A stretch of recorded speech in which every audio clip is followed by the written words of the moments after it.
आहे महाश्वेता. महाश्वेता हे सुद्धा अतिशय गाजलेलं पुस्तक आहे. सुधा मूर्ती यांचं पुस्तक आहे. अनुवाद केलेला आहे उमा कुलकर्णी यांनी.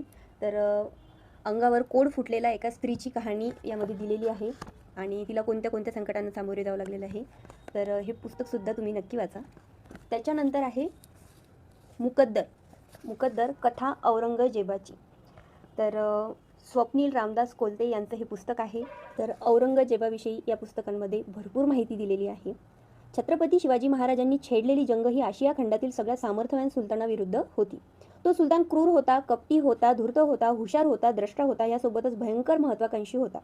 थंड रक्ताचा आणि दोन्ही मेंदूंचा होता. लोभी होता, पण फकीराप्रमाणे राहायचा. धर्मवेडा किंवा धर्मांध नव्हता, पण धार्मिक वर्तन करून लोकांना भावनिक करण्याचे अद्भुत कसब त्याच्याकडे होते.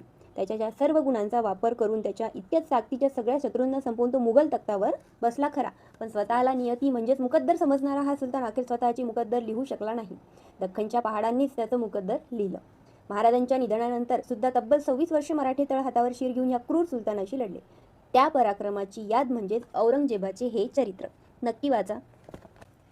त्याच्यानंतर आईवडिलांसाठी अत्यंत महत्त्वाचं पुस्तक म्हणजे कानमंत्र आईबाबांसाठी आणि लेखक आहेत मनोज अंबिगे.